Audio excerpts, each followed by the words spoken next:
Where's the bride? No bride would wear something that ridiculous. That voice, sharp as a blade, was one I'd known all my 32 years. The owner of that voice was my sister, Nicole. She stood at the entrance of the bridal room, our parents behind her, her entire posture radiating contempt.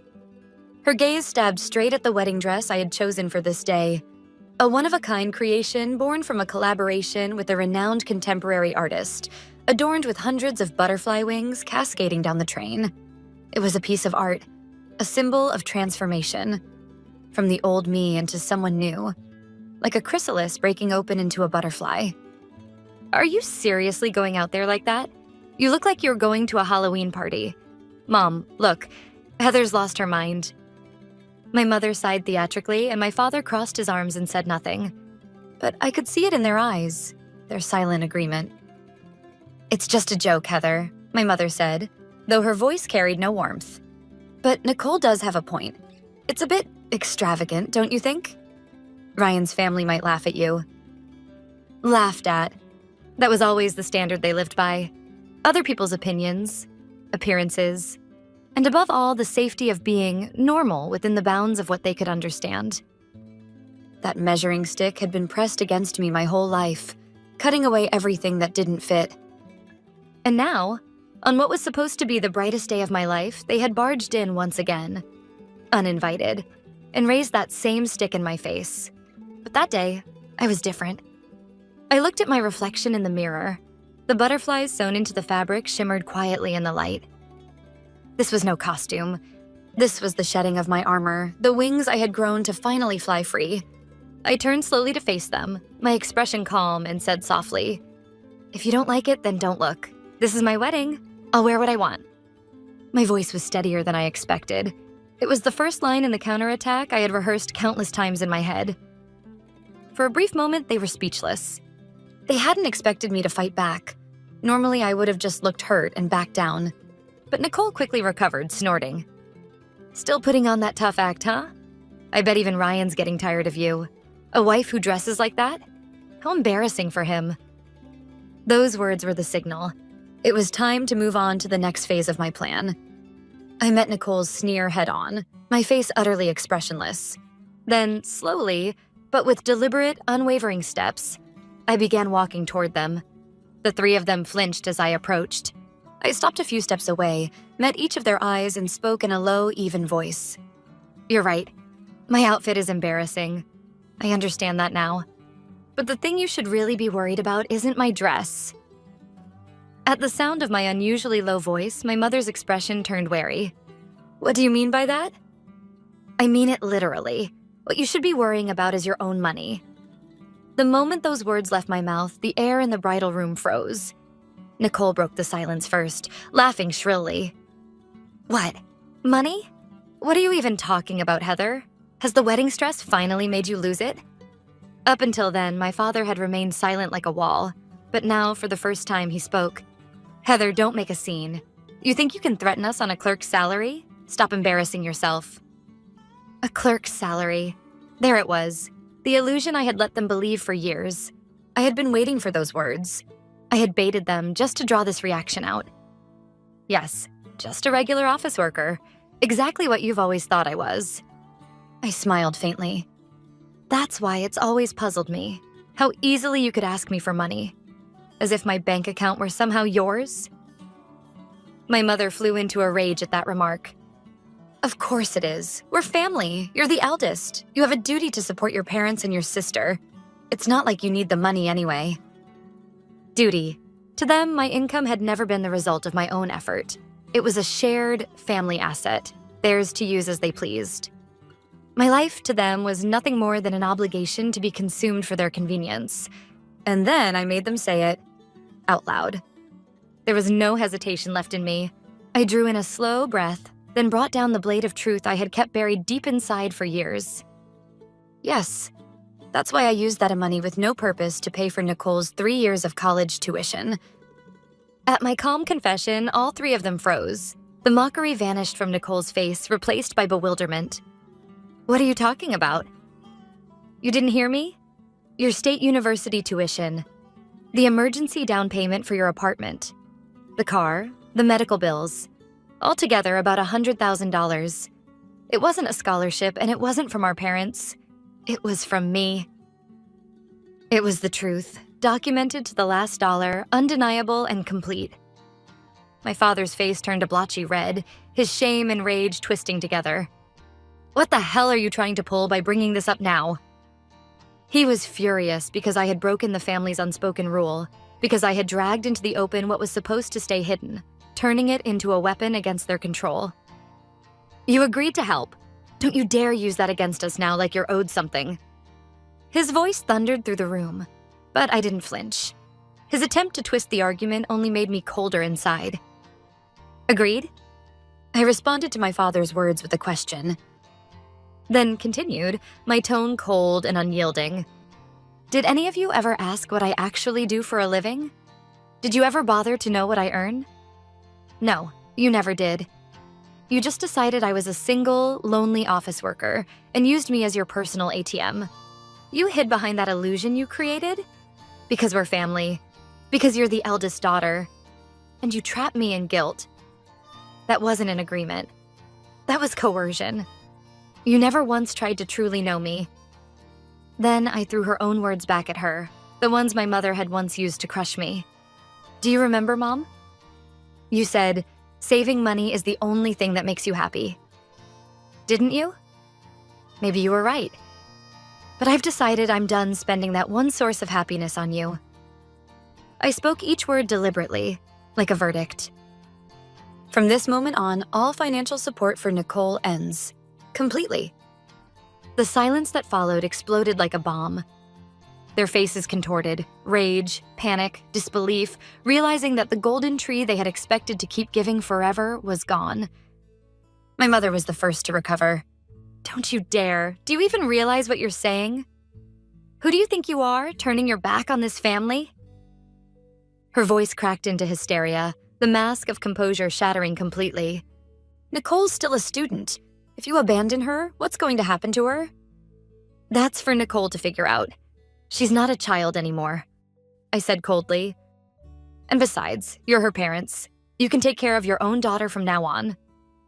You ungrateful girl, my father roared, taking a step toward me, his bulk towering. But I didn't move. What held me up right now wasn't fear. It was my resolve. Just then, a soft knock came at the door. Our wedding planner peeked in, her voice gentle but firm. Heather, it's almost time. All the guests are seated. Her calm professionalism washed over the tension like cold water. Right. This wasn't a sealed room. Beyond these walls, the celebration of my new life was waiting to begin. My mother's lips trembled with fury as she glared at me, hatred burning in her eyes. Fine, for now. But after the reception, you'll regret this.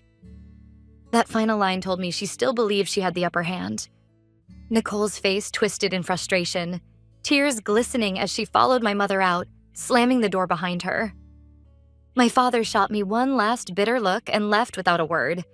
After the three of them stormed out like a passing tempest, silence once again settled over the room. Alone at last, I let out a long, steady breath. Then I sensed the door open softly behind me. Turning around, I saw Ryan, flawless in his tuxedo, standing there with a gentle smile.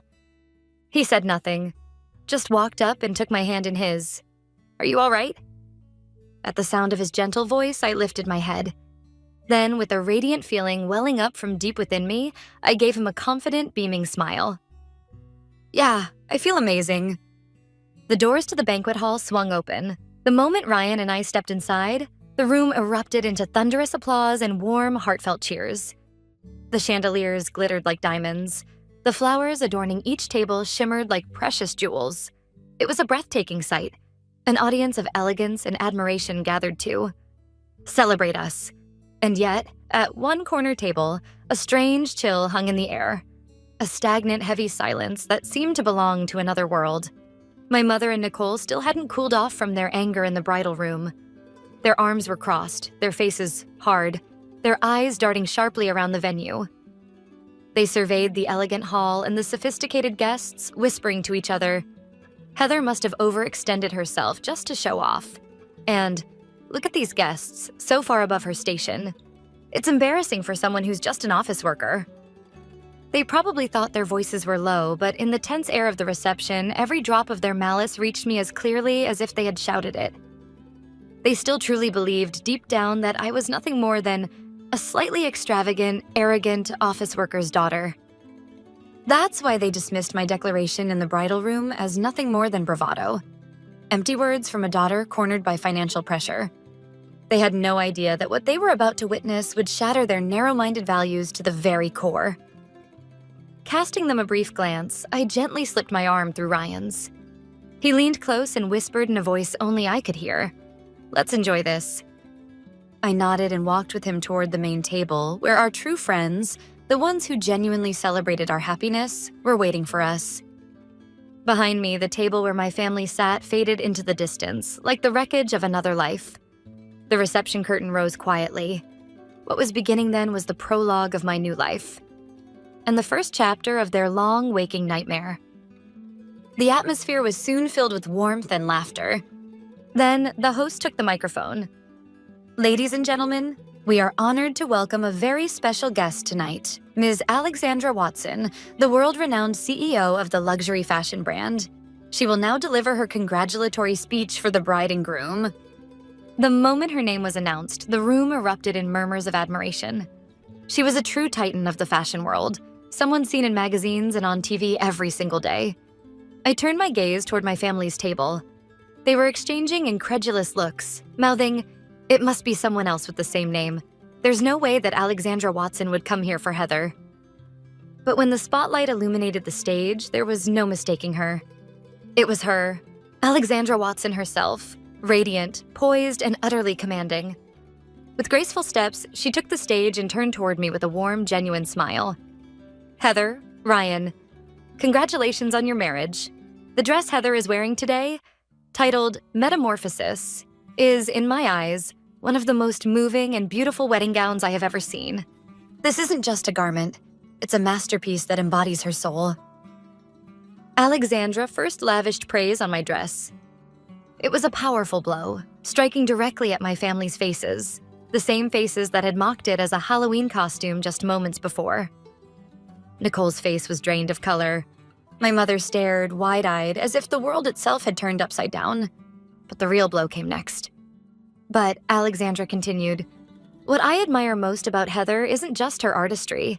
As many of you know, she is the founder and CEO of Eternal Moments, a luxury experiential gift service that has transformed its industry over the past 5 years. Her vision, her innovation, and her uncompromising leadership have redefined what experience-based gifting can be. As a fellow entrepreneur, I deeply respect her." Founder, CEO, transformed the industry. Each word landed like a bullet. From across the room, I could almost hear the sound of their illusions shattering. My father's mouth hung slightly open. My mother's body trembled, struggling to remain upright.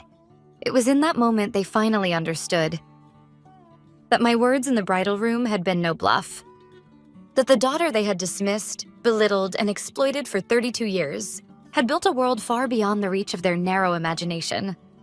When Alexandra's speech ended, the hall erupted into applause so loud it felt like a living force. I then offered her a smile of gratitude. The sound of that applause, the warmth of those voices, it was all real. This was the reality I had fought, bled, and survived for. At the far corner, my family sat frozen, as if they alone had been left behind in a world that no longer recognized them. Then came Ryan's business partner, a charismatic CEO of a global tech company, who naturally took the mic. He spoke with humor and affection about how Ryan and I first met, filling the room with laughter. Ryan slipped an arm around my shoulders and whispered teasingly, "All this talk about us, you're not getting bored, are you?" That boyish grin of his, so different from the confident businessman the world saw, made my heart grow light. And in that moment, my mind drifted back to the night we first met. Back to when there was no one who looked at me the way he does now. "Heather, I'd love to hear more about your company's next project." It was 3 years ago at an industry networking party. I had just gone independent, surrounded by skeptical eyes that weighed and judged me. Only Ryan had looked at me differently. "You're Heather from Eternal Moments, right? I read an article about you last month. It was inspiring." What he spoke of was my business itself. Despite being in the same industry, he regarded me not as a subordinate or a curiosity, but as a rival, and as a capable leader in my own right. That night, we talked until we forgot the time. He saw through the armor I had built around myself and told me, with genuine sincerity, that he respected my talent. Those were words I had never once heard from my own family. At that moment, I knew. He was my comrade in arms, my real family. The battle I had fueled solely by hatred was transformed through meeting him into a fight for hope, a struggle to build a future. I came back from my memories and looked up at Ryan, who was now proudly speaking about my achievements. In his eyes, I saw unmistakable love and respect, and I smiled back, softly but with strength. Yes, I was no longer alone. As if understanding everything without a word, he gently took my hand in his. The glamorous hours of the wedding reception passed by like a dream. After the last guest had left, Ryan and I finally breathed a sigh of relief. And that's when they appeared. My father, my mother, and Nicole. They stood there, pale as ghosts. The arrogance they had shown just hours earlier had completely vanished, replaced only by confusion and panic. It was my father who broke the silence first.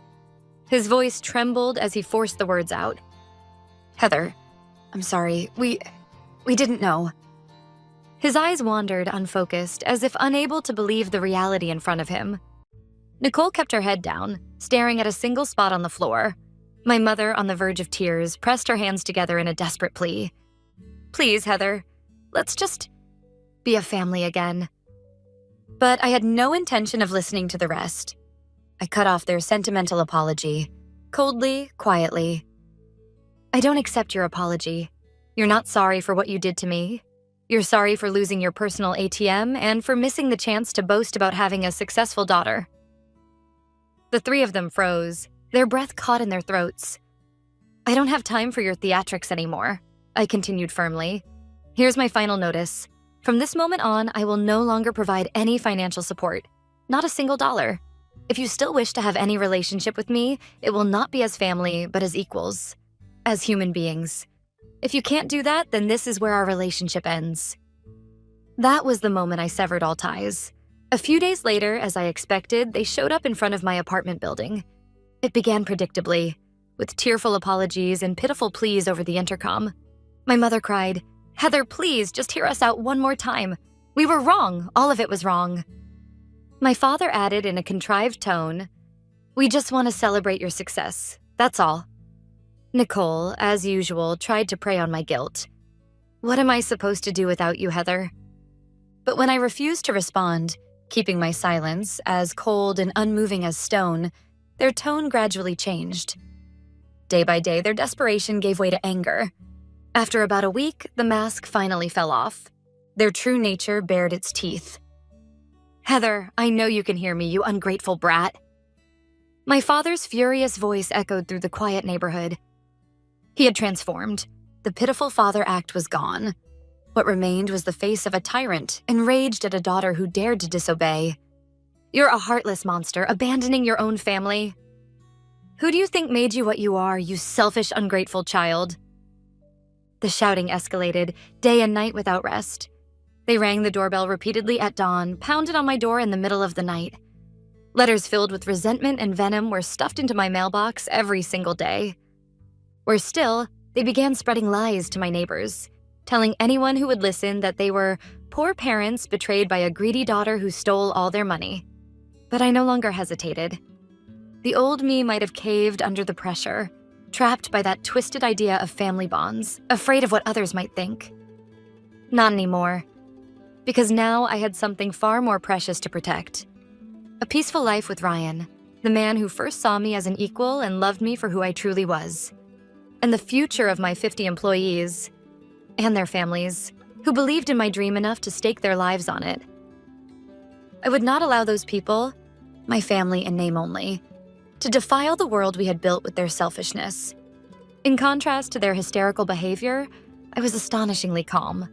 Because everything they were doing was exactly what I had expected. The high-end security cameras I had installed at the entrance and front door were recording their deranged behavior around the clock, saving every second to a secure cloud server.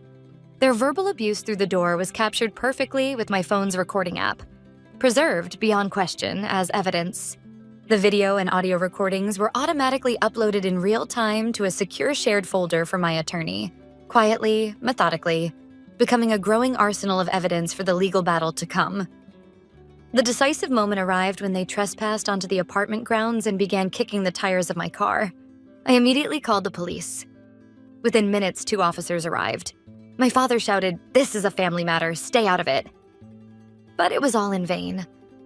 When the officers asked for my statement, I simply tapped my phone and put it on speaker, connecting them to my attorney who had been standing by. Calmly, she explained the situation from a legal standpoint and provided direct access to the cloud-stored evidence. My father's defiance evaporated before my eyes. After receiving a stern warning from the police, they had no choice but to leave. That incident became the final piece of evidence, and the stage shifted to the courtroom. When we officially filed for a restraining order, they made one last, desperate attempt to defend themselves. At the hearing, my mother cried, "I just love my daughter, that's all." My father declared, "It is a child's duty to honor and support their parents," a speech that sounded like it belonged to another century. Nicole, ever the dramatist, tearfully insisted, "My life was ruined because of my sister." Their emotional appeals were nothing more than shallow performances, calculated to earn sympathy from the audience. But the law does not bend for emotion. When my attorney displayed the video recordings on the courtroom monitor and played back their shouting, the atmosphere shifted instantly. They couldn't bear to look at their own grotesque behavior on screen. After reviewing the mountain of documents before him, the judge spoke in a calm yet commanding voice. "Your claims hold no legal merit. The recorded evidence clearly shows threats, trespassing, attempted property damage, and stalking behavior. Blood relations do not justify criminal acts." Their arguments collapsed completely. In the face of hard evidence and the cold weight of the law, their emotional pleas meant nothing. In the end, the court ruled entirely in my favor, granting a restraining order prohibiting them from coming within 1,000 feet of me, my home, or my company. At that moment, my father shouted, "This is insane," before being restrained by security officers. As I watched their disgrace unfold, I knew this wasn't revenge. It was justice. A rightful, necessary act of self-defense. Their own reckless actions had brought upon them the final hammer of social consequence. Years have passed since then. Protected under the restraining order, my life has been astonishingly peaceful. Recently, my attorney called to inform me that the order was nearing expiration and asked whether I wanted to renew it. That was when I first heard about what had become of them. Nicole, it seemed, had dropped out of college. Once I stopped paying her tuition, my parents had no means to cover the exorbitant costs. Too proud to take any ordinary job, she drifted between part-time work, barely scraping by from day to day. The same woman who once mocked me for living only for my savings now struggled to pay her own rent. How ironic. As for my parents, their retirement plans had completely unraveled. Without my financial support, they were forced to sell the family home and moved quietly to a small city apartment. I heard that the neighbors pitied them, the poor couple abandoned by their successful daughter, while they still badmouthed me to anyone who would listen. They never once reflected on their own mistakes. As I listened to this report, I felt a surprising calm within myself. Hatred, anger, and even pity no longer stirred in my heart. They simply no longer existed in my life. They were nothing more than characters from an unpleasant story I had read long ago. Irrelevant. Forgotten. I set down the phone and turned toward the panoramic window of my office, gazing at the glittering city below. Behind me, Ryan, my husband and greatest business partner, was deep in discussion with our team about a new project. Their lively voices, their confident smiles, their shared passion to build a future together. This was what family truly meant. What is a real family? The one bound by blood gave me nothing. But the one I built, this circle of trust, respect, and shared purpose, has given me everything. True family isn't defined by blood, I thought. It's defined by those who see you, respect you, and walk beside you toward the future. I smiled quietly and walked toward the table where they were waiting. The butterflies that had once given me wings now soar freely beside me. My new family, rising higher and higher into the endless sky. My life, I realized, is only truly beginning now.